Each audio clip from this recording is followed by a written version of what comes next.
वळूयात पुढील महत्त्वाच्या बातमीकडे। ठाणे ते मुलुंड नवीन रेल्वे स्थानक उभारण्याचा निर्णय हा घेण्यात आलेला आहे। ठाणे ते मुलुंड दरम्यान नवीन रेल्वे स्थानक बनतंय। तर स्थानकाला धर्मवीर आनंद दिघे रेल्वे स्थानक असं नाव द्या अशी मागणी आता होऊ लागलेली आहे। ज्येष्ठ नागरिकांसाठी तिकिटात सवलत सुरू करावी अशी ही मागणी करण्यात आलेली आहे। खासदार नरेश म्हस्के यांनी संसदेत ही मागणी केली आहे। ठाणे आणि मुलुंड स्टेशनच्या दरम्यान एक नवीन स्टेशन होतंय।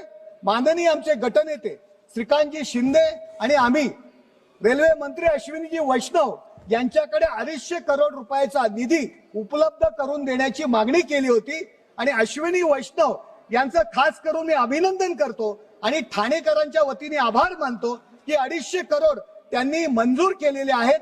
हा प्रस्ताव रेल्वे बोर्डाकडे आता गेलेला आहे आणि ते लवकरच त्याला मान्यता देतील आणि त्या स्टेशनचं काम सुरू होईल। सदरच्या स्टेशनला आमचे मुख्य नेते एकनाथ शिंदे यांच्या वतीने आम्ही मागणी करत आहोत। राज्यातनं तसा प्रस्ताव येईल, सदरच्या स्टेशनला धर्मवीर आनंद दिघे स्टेशन हे नाव देण्यात यावं, ही मागणी या ठिकाणी आम्ही सभागृहात करत आहोत।